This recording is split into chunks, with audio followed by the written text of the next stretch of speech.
Добрый вечер. Всю неделю сканер работал. Самое время показать и рассказать, что же мы насканировали. Начнем с задержаний и обысков, коих на этой неделе было достаточно. Проходили они не только в столице и не только в офисе партии ШОР. Еще одна тема, которая особенно интересна мне – новое расследование «Райс Молдова». На этот раз оно касается НПО, которое возглавлял и возглавляет бывший президент Игорь Додон. Журналисты выяснили, сколько и какие суммы направляла Россия, российские партнеры этому самому НПО и какую зарплату выписал себе Игорь Додон. Обязательно поговорим о зерновой сделке. Россия сначала громко вышла из нее, а потом вернулась всего через 3 дня. Конечно же, поговорим об энергокризисе. Ну что, зима близко, какой она будет? Вот в чем вопрос. Этот вопрос задаем не только себе мы, но и, наверное, все жители страны, я так понимаю. Ну что, Андрей, начнем? Давай, поехали. А начнем, как я уже и сказала, с обысков и задержаний. Украина выдворила из страны бывшего депутата-демократа Владимира Андронаки. На родине, то есть в Молдове, его задержали. И задержали по делу о банковском мошенничестве. Все верно? Да, именно так. Тут, кстати, интересная история. Вообще, когда появилась информация, что его задержали, я первым моментом подумал, что это, знаешь, такая проба со стороны его близкого партнера Влада Плохотнюка. Типа, вот если прокатит, что его задержали, а через пару месяцев он как Цуцу будет гулять по Кишиневу, значит, можно и мне возвращаться. Но потом выяснилось, что и на самом деле не совсем все так, потому что выяснилось, что его передали нам украинцы, которые выдворили его со своей территории. Посчитали его нежелательной персоной, да, его выставили, и наши тут уже радостно его как бы упаковали. Но здесь, конечно, почему это особенно интересно, задержание такого персонажа, человек имел огромное влияние во времена Плохотнюка. Его считали таким, знаешь, ответственным по схемам, главным по схемам при Плохотнюке. Он знает очень много, он контролирует очень много именно вот этой теневой империи финансовой. И здесь вот сейчас будет очень интересно, как эта ситуация будет развиваться. А ты как думаешь, как? Слушай, ну, это зависит от того, насколько у нас система юстиции готова сталкиваться. Это вызов, на самом деле, большой, потому что мы видим, как они с Шором морочатся уже сколько лет и никак не могут ничего сделать. Хотя вот сейчас вроде бы уже сказали, что до конца года вроде бы будет окончательное решение апелляционной палаты. Ну, посмотрим, потому что Андронаки... Но с подачи американцев, наверное, будет проще сдвинуться или нет? Ну, санкции здесь. Да, санкции, то, что люди попадают под санкции, это, знаешь, с точки зрения наших законов, оно юридически не особенно помогает, это скорее психологически. Потому что никто обвинит, что это политическое преследование, когда люди находятся под такими серьезными санкциями. Тут уже как-то не спрячешься за политикой. И то, что сейчас Андронаки задержали, я думаю, это открывает, знаешь, перспективы для многих очень вещей, именно вот с точки зрения раскручивания этих теневых схем, которые окутывали Молдову на протяжении долгих лет. И мы можем узнать много нового и интересного. Что еще? Так, давай поговорим по поводу Шора. Вот то, что ты начала с задержаниями, беспорядками. Очень много новой информации. Вот то, о чем мы говорили на прошлых выходных, на прошлом сканере по поводу расследования связи ФСБ. Вот то, что Райс расследовал, и The Washington Post параллельные расследования. Подтверждается очень много информации. Обрати внимание, вот буквально на днях полиция опубликовала видеоролик, выложила, где переговоры между участниками протестов, как они обсуждают, сколько именно молодые ребята, спортсмены, которые получили деньги, которые должны были, им прямо говорили, входите в первый ряд, начинайте прорываться. То есть, ну, фактически это вот то, что в Украине были тетушки, вот эти вот боевики, которые на протестах устраивали драку, вот у нас то же самое есть. Их задержали, у них изъяли опять очередную большую сумму денег, ну, у партии ШОР, которая была предназначена в том числе для них, ну и для других. Это уже, кстати, второй раз. Тогда было, сколько там, миллионов, там около 4 миллионов лей. В этот раз поменьше, там порядка 320 с чем-то тысяч лев. Но это тоже не маленькие деньги для Молдовы, которые тоже надо учитывать. И вот это вот суммарно, оно говорит о том, что действительно у нас готовились здесь большие проблемы. Это подготовка к захвату власти, то, о чем говорила The Washington Post, то, что косвенно свидетельствует расследование The Rise. И одновременно с этим происходит дискредитация самой идеи народного протеста. Вот кто теперь поверит, что это народ протестует, когда... Я имею в виду дискредитация со стороны самого Шора.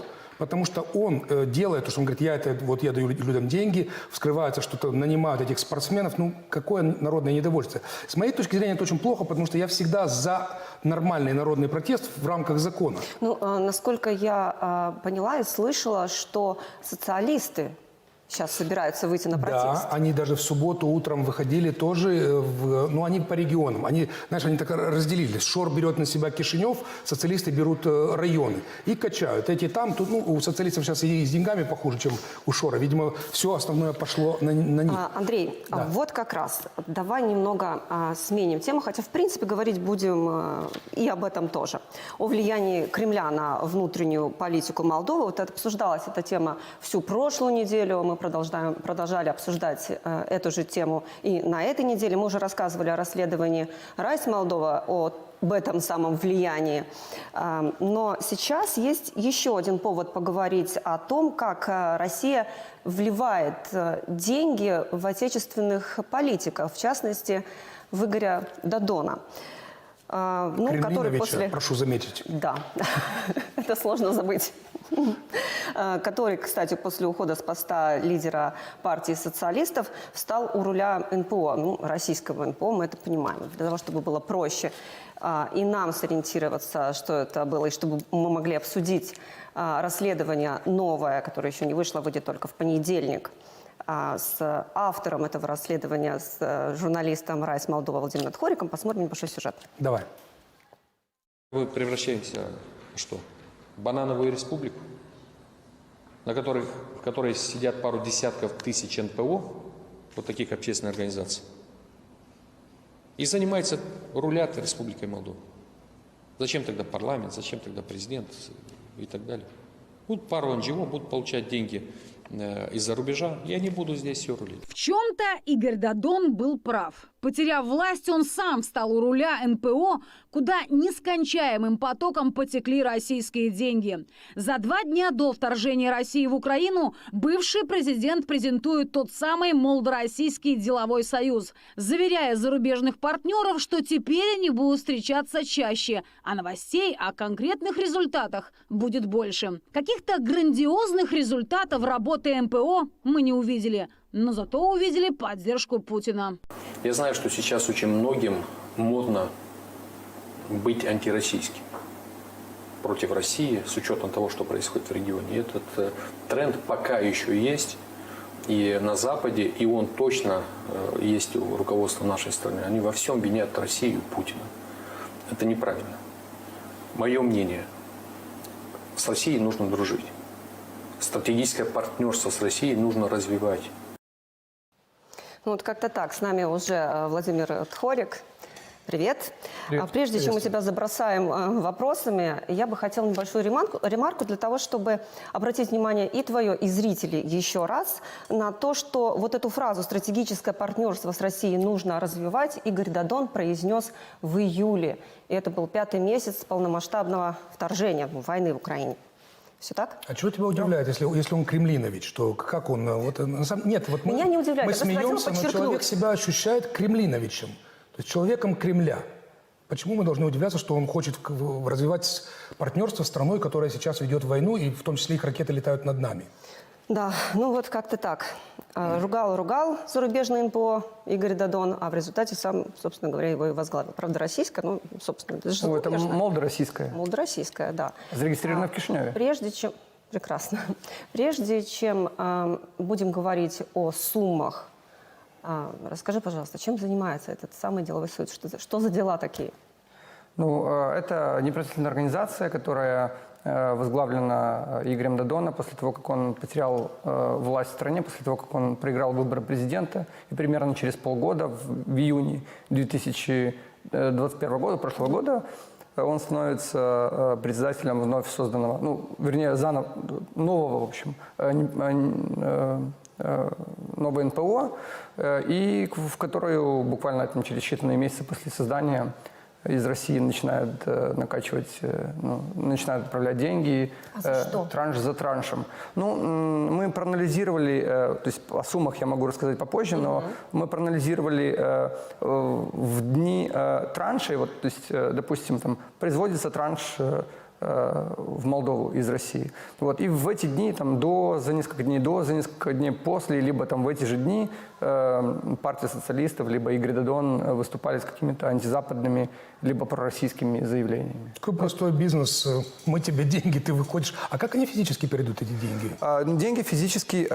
Получается, какая система? Мы раздобыли документы не только молдавские, то есть хочу уточнить, что мы первоначально начали историю эту разрабатывать еще в апреле о финансировании Дадона из России, поскольку мы услышали от наших источников, что из России продолжают поступать деньги на деятельность Дадона, даже после того, как Россия уже начала полномасштабную войну в Украине. Нам стало интересно, кто отправляет эти деньги. Вот. И мы получили проводки, мы это расследование проводили, это, получается, вторая часть расследования о влиянии ФСБ на Молдову и администрации президента. И мы это расследование проводили, как и первое, как и Кремль Ночь 2020 года, совместно с Центром Досье. Мы совместно с Центром Досье получили проводки Деловой России, то есть оборотку по счету банковскому счету Деловой России. Это российская организация, которая отправляла в Молдову деньги за 2021 год и за 8 или 9 месяцев 2022 года. То есть свежие данные. И мы там увидели, что деньги, которые приходили в Молдову на НПО, который возглавил Дадон, они, скорее всего, были отправлены ранее Игорем Чайки, которые американцы, США недавно внесли санкции за использование его денег в молдавской политике. То есть мы, когда увидели мотивировочную часть санкционных списков, мы подумали, а может быть наш компьютер кто-то взломал. Потому что эти данные мы собирали по крупицам каждый месяц. Мы рассчитывали на такой эксклюзив, что вот сейчас мы выйдем с бомбой, и тут вот США взяли и немножко, Но все равно мы покажем, как это происходило, сколько траншей Это было. прямые транзакции Россия-Молдова? Да, сначала, получается, мы рассматривали 6 транзакций. Вернее, 12 транзакций, 6 траншей. Сначала деньги поступали от Чайки, как физического лица, на российский счет российской организации «Деловой России», которая является соучредителем Молдово-Российского делового союза в Молдове. Это «Деловая Россия» — это такая прокремлевская НПО, которая объединяет бизнесменов. Они буквально за несколько недель до войны встречались с Путиным в Кремле. Такие вот гонго-НПО, так их можно назвать. То есть деньги отправлялась сначала Чайка, допустим, 3 миллиона условно рублей Деловой России, затем эта же сумма, эквивалентная сумма, чуть немножко меньше, наверное, за вычетом банковских процентов, за обслуживание счета поступала на счет молдавской организации Дадона. Все. И, кстати, что интересно... 5 миллионов. Так? Было отправлено, из России в Молдову. 3 транша было до войны, 3 транша уже было после войны, то есть февраль, март, апрель 2022 года. Интересно, допустим, зарегистрировали организацию, там они покупали мебель, вообще траты на организацию очень интересны. Мне кажется, они, Дадон с его окружения могли просто разводить россиян на деньги, потому что... Почему могли? Делали. Допустим, мы также получили смету этой организации, смету расходов на 2022 год. Там на пиар ежемесячно было запланировано 100 тысяч леев. А пиар это что? Пиар непонятно. И кроме того, годовой бюджет на благотворительность еще у этой организации было запланировано. А они что-то проводили? Благотворительные акции какие-то? Мы не видели.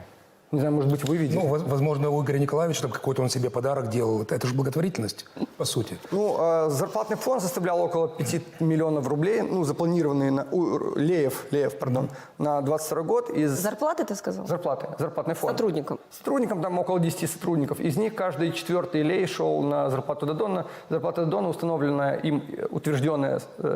То есть он утверждал, сам себя, участвовал в утверждении, там был совет, его зарплата составляла вместе, там получается, идет оклад плюс бонус около 202 тысячи леев.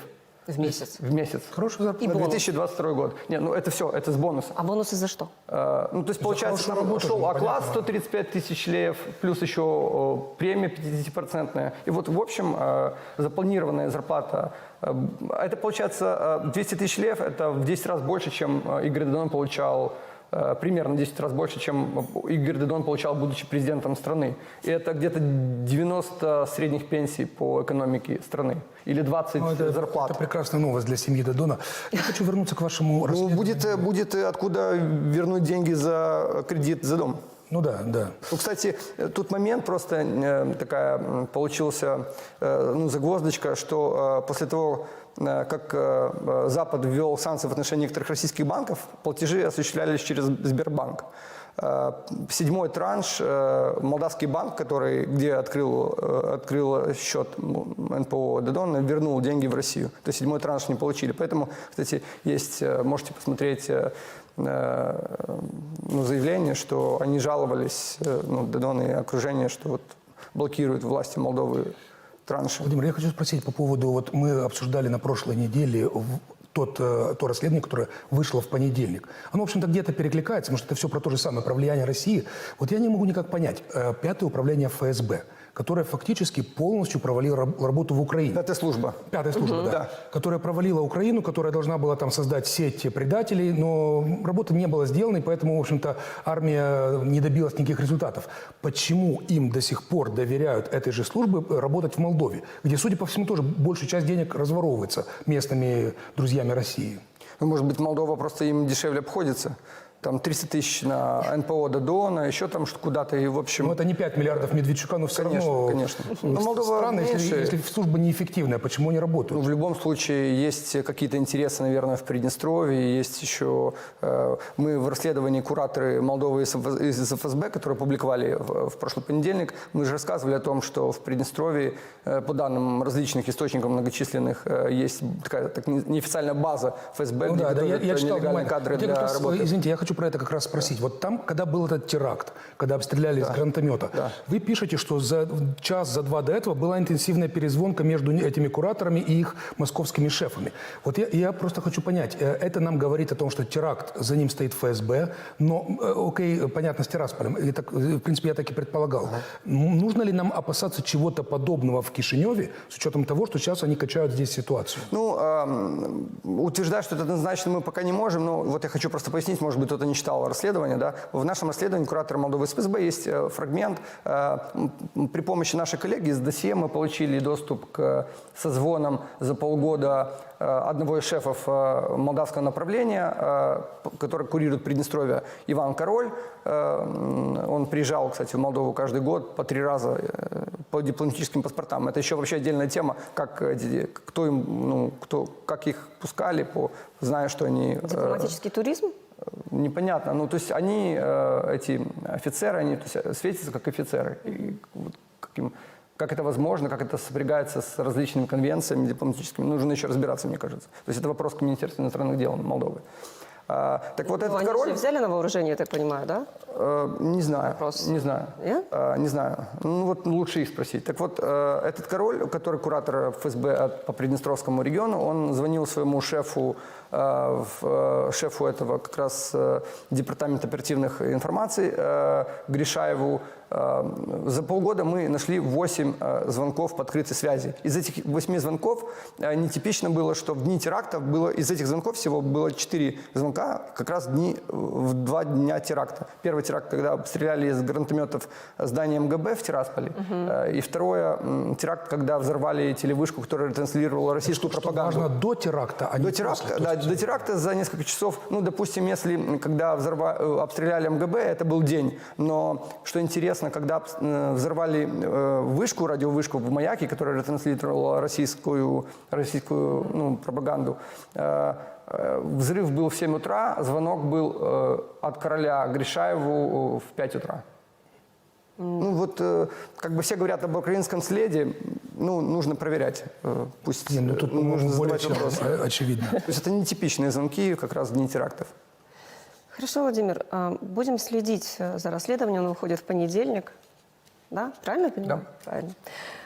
Хорошо, спасибо большое. Я думаю, что еще будет что обсуждать. У меня ощущение, что нам придется его еще звать, потому что в прошлой неделе я сказал, что придется позвать, потому что новое расследование. Они с такой скоростью расследуют, что надо нам только успевать сканировать. Можно завидовать. Мы долго расследовали, на самом деле, с начала военного... Да, вы накопили информацию, это понятно. Кстати, вы ожидаете какой-то реакции? Что будет с этим прекрасным НПО? мы не знаем. Это, ну, скорее всего, ну, как по моим данным, правоохранительные органы Молдовы начали проверку финансирования из России. И вот у нас, возможно, уже на следующей неделе, ну, на ближайшую неделю будут какие-то заявления по этому поводу. То есть открыто дело, да? Открыто уголовное А у дело. нас есть время еще на один вопрос? Если быстро только. Да. Вот итог этих всех расследований. Нам стоит опасаться серьезных проблем, которые нам создают вот эти ФСБшники в Молдове. Все говорят о серьезных проблемах, которые создают ФСБшники. Так они уже создают проблемы 4 года подряд. Они, Я имею в виду такие вот типа как переворот или какие-то столкновения, вот прямо совсем серьезно. учитывая нападение на Украину, от них можно ожидать чего угодно. В том числе и переворот. Ясно. Конечно. Хорошо, спасибо. Спасибо.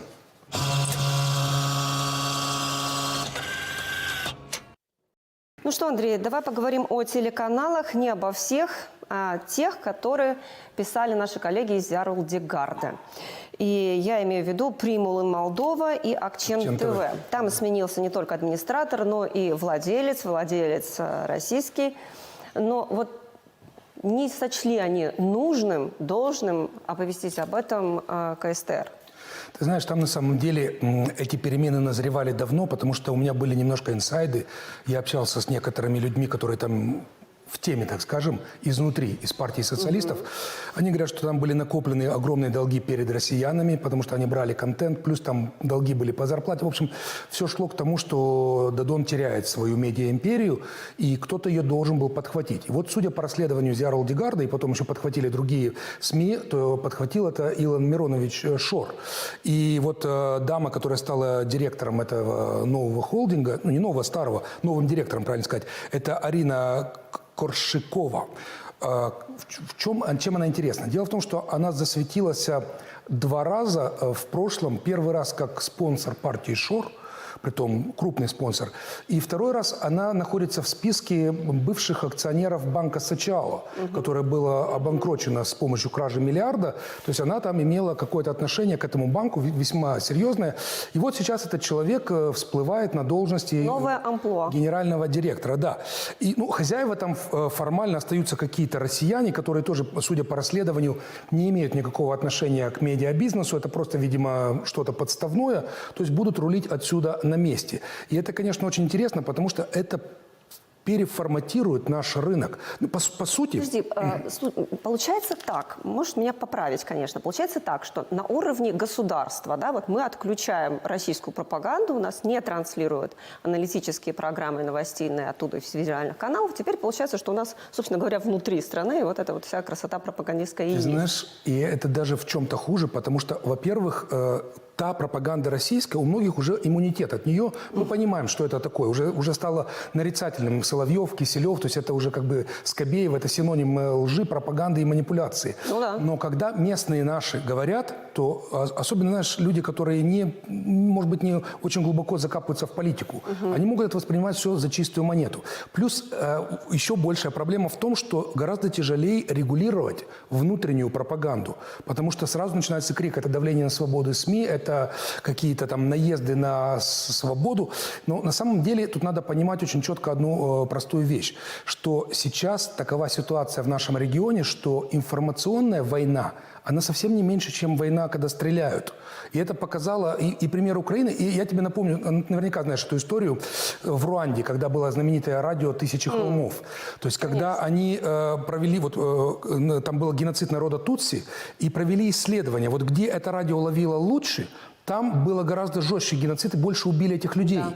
И вот фактически вот эта российская пропаганда, она делает такой же эффект. Это тоже Кто оружие. ее смотрит Да. больше, он становится более агрессивным, он ненавидит соседние страны. Но эти же ребята наши местные, они фактически ретранслируют своими словами, но те же тезисы, то же самое, что говорит российская пропаганда. В этом Вообще, плане... эксперты говорят, что пропаганда – это, собственно говоря, одна из причин и войны в Украине. Ну, это одна из, это из главных причин, потому что если бы не было вот этих вот накачки десятилетиями, то народ бы, ну, не перенес бы это, российский народ, с чего вдруг мы напали на соседнюю страну. А сейчас не считаю, что это даже правильно, нормально. Ну, как, ну, нам же все объяснили по телевидению, что так надо было, потому что если бы не это, то вот, как Лукашенко, сейчас я вам покажу там 5 мест, откуда на нас хотели напасть. Вот так и произошло. Так и произошло. Хорошо, давай меняем тему. Поговорим о зерновой сделке. 3 дня Москва твердила, что не может гарантировать безопасность судов в Черноморском проливе. Ну, конечно, это после атаки на корабли в оккупированном Севастополе. Однако суда все равно продолжали выходить из порта. Выходили, правда, без участия. Все проигнорировали угрозы России просто. Ну да, без участия. Конечно, в ситуацию вмешался Реджеп Эрдоган, но Турция одна из, наверное, тех немногих стран, партнеров торговых, которые остались еще у России. В результате Владимир Путин заявил о том, что в сделку он возвращается. Ну, кстати, извини. И почему-то объявил это президенту Индонезии. Да, но ты обратил внимание, что он сказал при этом? Он сказал, что мы добились, что Украина гарантирует безопасность прохода судов. То есть сколько понадобилось 8 месяцев от лозунга «3 дня берем Киев» до того, что мы попросили, и Украина гарантировала нам безопасность прохода судов. Конечно, это, во-первых, Украина опровергла, она ничего не гарантировала. Во-вторых, от кого гарантировала? Кто мог повредить этим судам, кроме самой же России? Ну да. Ну вот такие метаморфозы. Шантаж. Давай сначала посмотрим сюжет на эту тему, да, и потом обсудим. Давай. По условиям зерновой сделки все сухогрузы проходят инспекцию на рейде в Стамбуле. Россия в одностороннем порядке вышла из нее, а по словам Путина, приостановила свое участие. Как следствие, досмотром все эти 3 дня занимались только представители ООН и Турции. Мало кого из экспертов поведение Кремля удивило. Политолог Михаил Комин в эфире нашего канала заявил, что подобные попытки предпринимались и раньше. Нужен был удобный повод, и он был найден. Дело в том, что шантажом Украину пытается усадить за стол переговоров. Кремль пытается выступить себя в качестве такого важного игрока для глобального юга, да, то есть для стран Африки прежде всего. И понятно, что страны Африки будут в большей степени страдать от сорванной вот этой зерновой сделки, но основное позиционирование здесь Кремля заключается в том, что, как он объясняет своим как бы союзникам из Африки, да, что это зерно, и Путин это заявлял во время своего выступления, во время аннексии 4 территорий, да, что основная часть зерна, она как бы идет не бедным африканским странам, а как бы куда-то там на запад для того, чтобы сбить цены на продовольствие. Владимир Путин заявил, что в случае выхода России из зерновой сделки он обязуется поставить беднейшим странам весь объем зерна, который до этого поставляла Украина. Советник президента Украины по экономическим вопросам Олег Устенко в эфире выпуска новостей на Молдова-1 подчеркнул, что именно это и было целью – поправить исхудавший бюджет, предложив накормить весь мир. Вот только это вряд ли возможно, уверен Устенко. Они заявляют о 150 миллионах тонн зерна, которые они якобы собрали в этом году. Самые просто минимальные прикидки показывают, что это неправдивая цифра. Она гораздо ниже, она находится на уровне около 130 миллионов. И в этих 130 миллионах, которые они собрали, к слову сказать, у них внутреннее потребление зерна где-то на уровне порядка 100 миллионов. Но из этих 30 миллионов, которые вроде бы как потенциально они бы могли поставлять на мировой рынок, из этого количества мы говорим с вами где-то, ну, как минимум 5 миллионов тонн зерна. Это то, что они украли на территории Украины. Украина входит в топ-5 стран, которые поставляют на мировой рынок пшеницу. 10-15% поставок приходится на другие виды зерновых. Перестань коридор работать, и мы столкнулись бы с глобальным кризисом, считает советник президента Украины. Если бы украинский коридор вдруг остановил работать, мы должны были бы с вами увидеть не просто 5% увеличение цены на пшеницу, на зерно, а это то, что мы увидели буквально через несколько часов после того, когда Россия угрожала выходом из этой сделки. Но мы бы могли с вами увидеть и увеличение цены чуть ли не в 2 раза, до $400 за тонну зерна. Это бы означало действительно колоссальные проблемы для мира. Политолог Иван Преображенский, в свою очередь, считает, что сложившаяся ситуация стала личным позором для кремлевского лидера, поскольку теперь понятно, кто в отношениях Путин-Эрдоган старший партнер. И сделать тут ничего нельзя, особенно учитывая договоренность с Анкарой о создании хаба для перепродажи в Европу российского газа. Обсуждать эту тему и, конечно, не только мы будем с бывшим министром экономики России, доктором экономических наук и профессором Андреем Нечаевым. Мега интересный гость. Давайте посмотрим. Здравствуйте, Андрей Алексеевич. Добрый день. На днях вы получили международную Леонтьевскую медаль за реформирование в экономике, с чем я вас, конечно, спешу поздравить. Спасибо. Первый вопрос будет, конечно, о зерновой сделке. На 3 дня Кремль из нее вышел, но бонусов никаких получено не было. Более того, вернул Россию в участие в этой сделке президент Турции Эрдоган, показав тем самым, кто старший партнер в отношениях. На что рассчитывал Путин, разыгрывая эту карту? Я не вхожу в круг ближайших и даже дальних советников Путина, поэтому я не знаю, на что рассчитывали, принимая такое решение. Но вот Путин, выступая в Сочи, заявил, что Россия не выходила из сделки, она приостанавливала свое участие, требуя от Украины гарантий, что не будут повторяться атаки на российский флот, которые могли там затронуть гражданские суда. Ну, это такая, как бы, я бы сказал, проба сил. Посмотреть, какая будет реакция в мире, какая будет реакция рынков, какая будет ситуация с отношениями между Западом и странами Африки, которые заинтересованы в этих поставках, и Украиной. Окажет на Украину какое-то давление в этой связи или нет. Поэтому было такое тестовое решение. Ну, тест провалился, да, я так понимаю? Ну, это такой, я бы сказал, вопрос интерпретации, потому что, в принципе, значит, Россия относительно безразлична, будет это зерно идти или нет, потому что ее гораздо больше волнует, безусловно, ситуация на фронтах и как долго вообще продлятся эти военные действия с соответствующими последствиями для российской экономики. Но то, что не возникло какой-то тотальной, кроме скачка цен на зерновом рынке, то, что не возникло какой-то тотальной паники, и Турция заняла довольно жесткую позицию, что все равно поставки будут продолжаться, но уже теперь только под ее эгидой, но это было, конечно, я полагаю, для Кремля неприятным результатом. Угу. Хорошо, к другой теме. Сначала мобилизация армейская, правда, официально она уже закончилась. Теперь вот мобилизация экономическая. Запускается военная экономика. Что это значит? Понять, что за этим стоит, из слов Путина или читая стенограмму, довольно сложно.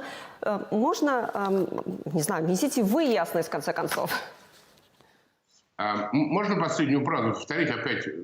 Эхо было. Я задала вопрос о мобилизации экономической. Да? Вот запускается военная экономика. Что это значит? Поясните, пожалуйста.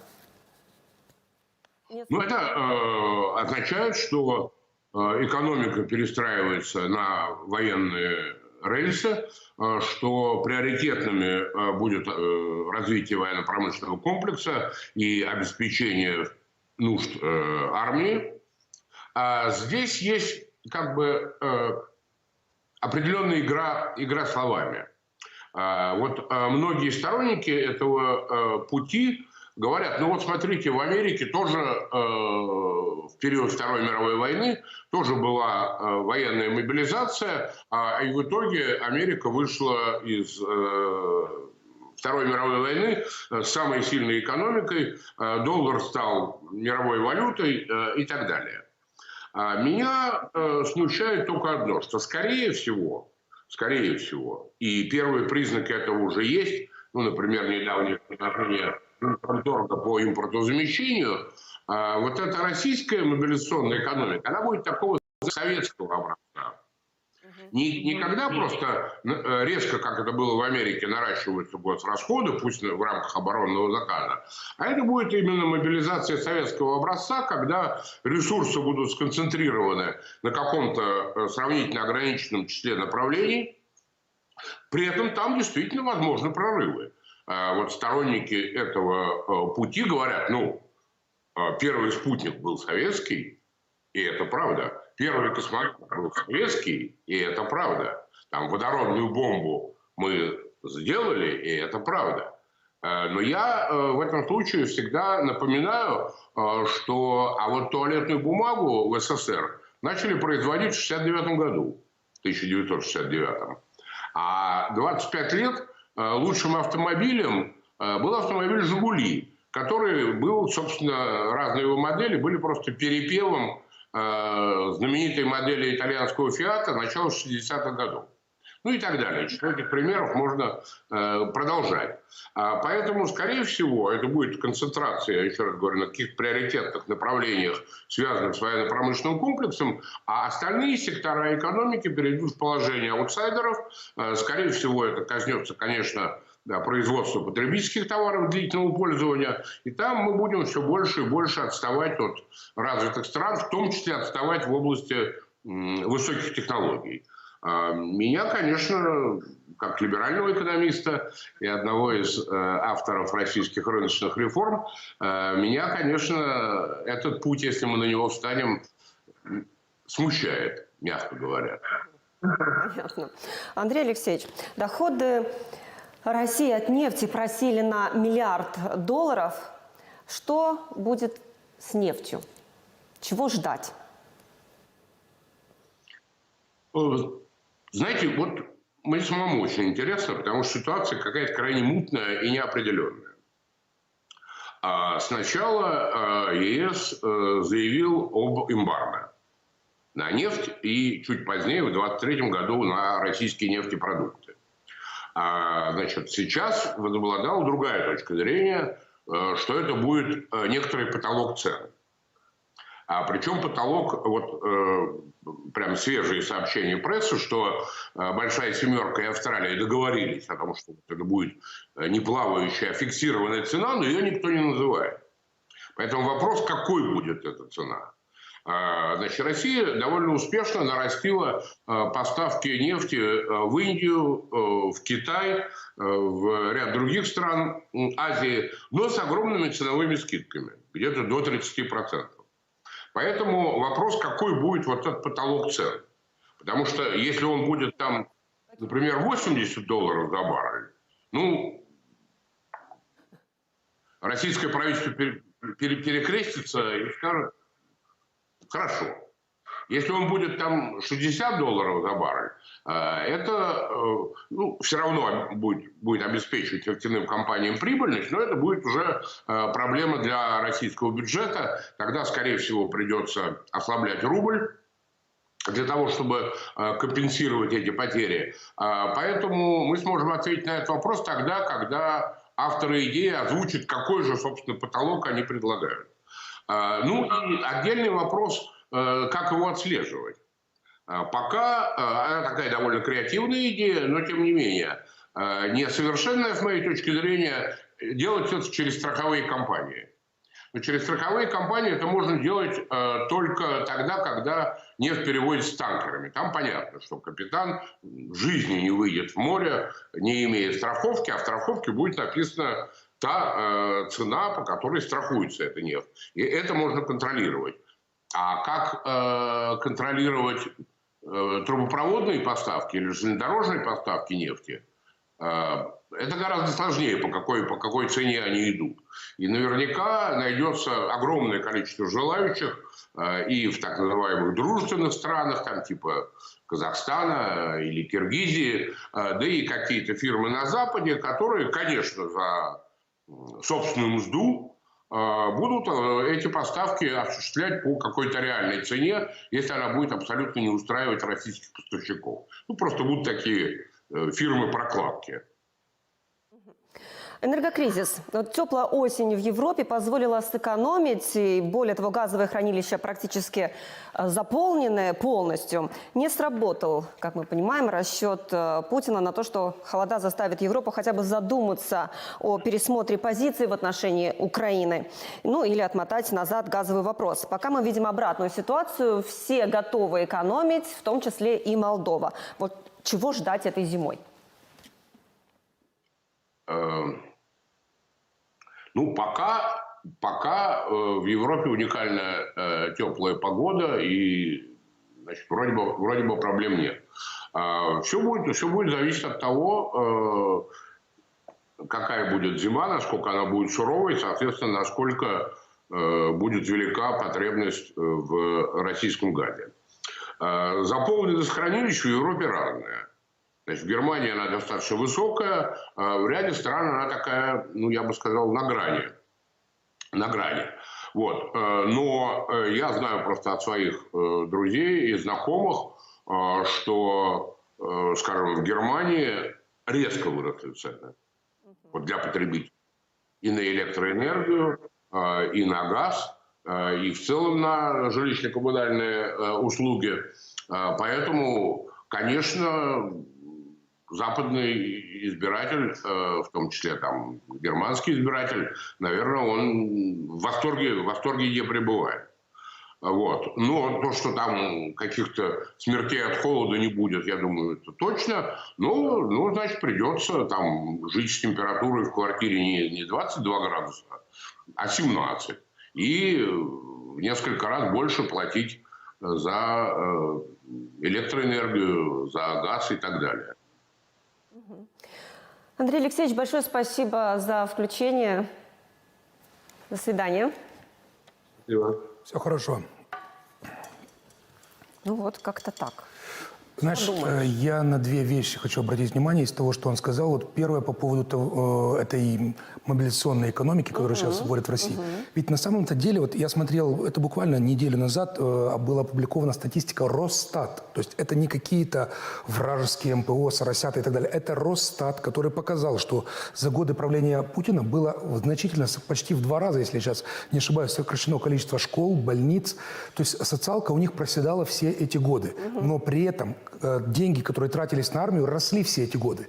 Но здесь самое интересное, а где же тогда эта армия, на которую тратили столько лет такие большие деньги? То есть, ну, мы все видим, что с армией происходит. Да, но деньги-то тратили, значит, куда-то, знаешь, как это закон физики, если где-то убавилось, где-то прибавилось. Я думаю, что можно задать этот вопрос, если бы, конечно, было бы можно задать этот вопрос Пригожину. Я думаю, он точно Пригожину, и генералам, и Шойгу, и всем другим, потому что, кстати, у того же этого Суровикина, или новый этот Суровикин, у него же сейчас засекретили его недвижимость, но до этого раскопали люди, что у него там дворцы, квартиры там на миллионы долларов. То есть откуда у генерала, даже при хорошей зарплате, такие дворцы на миллионы долларов? Вот это. И еще один момент, если у нас есть еще секунда, из того, что сказал наш гость по поводу ситуации в Германии. Действительно, там выросли цены. И не только в Германии, в Европе. Это факт. Но опросы социологические, которые проводятся, очень ясно показывают, что люди понимают причинно-следственную связь, что это не их злое правительство решило, а давайте-ка сделаем подлость и поднимем цены просто так. Это цена, собственно говоря, независимости. Это цена, ту, которую платит Европа за войну, которую начал Путин. И вот там люди это понимают, и поэтому там ни у кого не возникает претензий к правительству. Ну, может быть, у какого-то маленького процента. Соцопросы показывают, что все понимают причину. Как ты и думаешь, это очень важно. Понимают? Это мы в конце, я хочу как раз об этом сказать пару слов в конце нашей передачи, когда дойдем до этого. Хорошо. Ну, мы почти подошли к этому вопросу. Действительно, в Молдове одна из основных проблем, и мы это, конечно же, понимаем и обсуждаем не одну неделю, это энергетический кризис.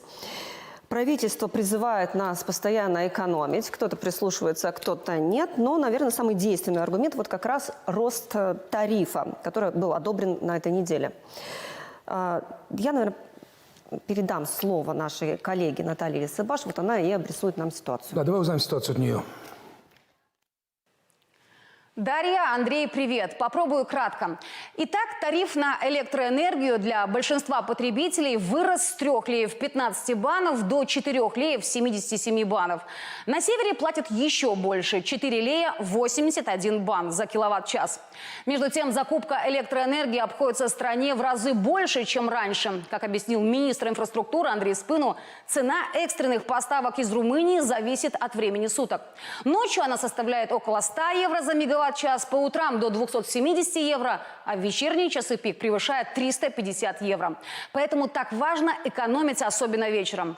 Надежды на то, что поставки с Кучурганской ГРЭС скоро возобновятся, пока мало. Из-за сокращения поставок российского газа она едва покрывает нужды Приднестровья, где уже отключают горячую воду, в домах ограничивают движение троллейбусов, урезают график работы предприятий. Но вернемся на правый берег. В Кишиневе из-за роста тарифов на электроэнергию электроэнергию, могут вырасти тарифы на воду и канализацию. Столичный АП-канал просит увеличить их вдвое. Муниципальный совет уже начал обсуждение этого вопроса и вернется к нему на следующей неделе. А вот отопительный сезон столица планирует начать 7 ноября. Теперь, что касается газа. «Газпром» ни в Европе, ни в Молдове надежным поставщиком больше не считается. Поэтому ищет другие источники. И на этой неделе Молдова впервые получила партию газа по реверсивной системе из Европы.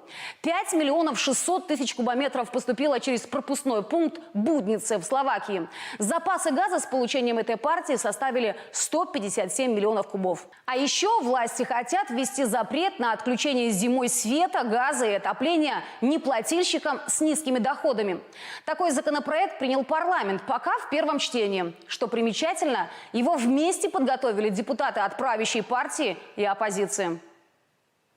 Ну, теплый октябрь – это, конечно, здорово, бонус, так скажем. Спасло нас пока. Пока, да. Ну, подготовку к зиме никто не отменял. Вот как готовиться к холодам в селах, задался вопросом и нашел ответы наш еще один коллега Петр Гарч. Он снял репортаж, поездил по селам. Давай посмотрим. Пенсионеры из села Чокмайдан Камрадского района Дмитрий и Наталья Димовы из-за высоких цен на газ планируют зимой топить только углем и дровами. Их пенсия на двоих составляет 3500 леев. Деньги на закупку дров и угля передали дети, которые живут за границей. Я очень рада, вот все приготовила, уже на зиму уже есть дрова, есть, купила пару мешков угля. Но много не можем, потому что уголь очень совсем дорого, и его и нету. Для многих жителей села Чокмайдан дрова – основной источник отопления. Где покупаем, где что находим, сухие, выхода нет другого. У вас вот в доме вы как топите? И газом, и дровами? У меня газа нет, так что я дровами только. И сколько уходит вот за сезон складометров? Из складометров 10 уходит. Веточки резать на печку. Больше нечем топить.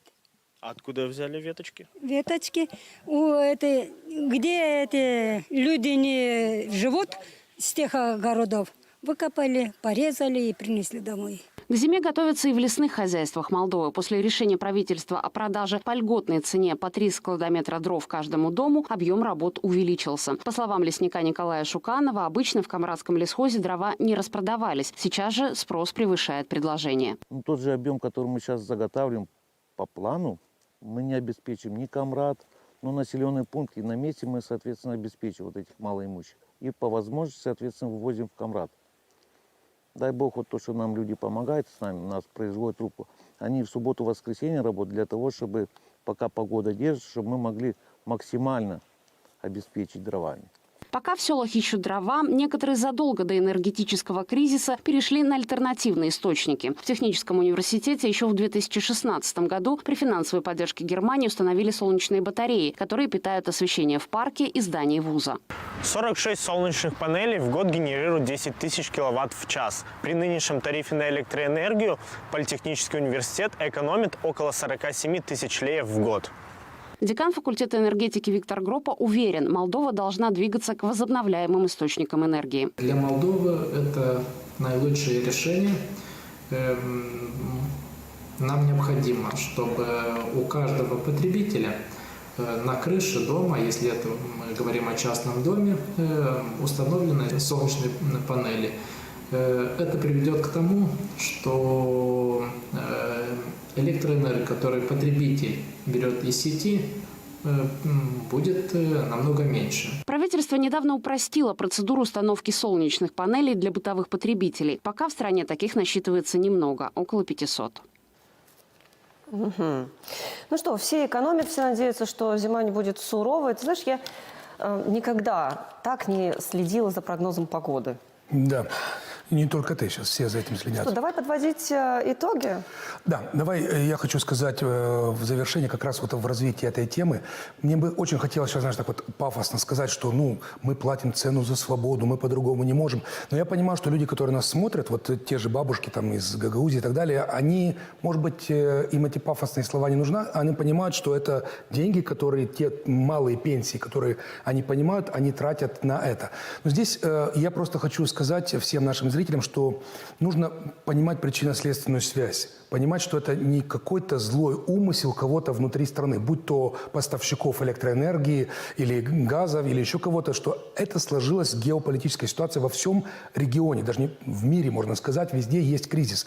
Поэтому мы должны трезво оценивать всю эту ситуацию и понимать, что это сейчас для нас вызов, с которым мы должны бороться. Это тяжело. Никто не говорит, что это легко. Мы тоже все хотели бы сейчас как-то соскочить, сказать, что это вот такая как борьба, наша борьба. Но нет, это... Вот видишь, оппозиция как раз и пользуется этим. Вот именно, что пользуется, понимаешь? Вот это самое обидное, что они пытаются интерпретировать это, превратить в свой политический капитал. Это грязно, это мерзко, потому что вот эти несчастные люди, которые сегодня вынуждены платить избыточные деньги, они мучаются. Но я хочу сказать, я хочу напомнить. Помнишь, что нам в прошлом году говорили, что мы все замерзнем? Конечно. Что, ведь уже тогда была цена очень большая, что все будет очень плохо, что мы разоримся, и снимали и ролики, и запускали всякие мемы в зима интернете. будет большая, да. Да, все будет очень плохо. Но тем не менее мы пережили прошлую зиму. Тем не менее я помню, что счета прошлой зимы за газ не сильно отличались от счетов позапрошлой, потому что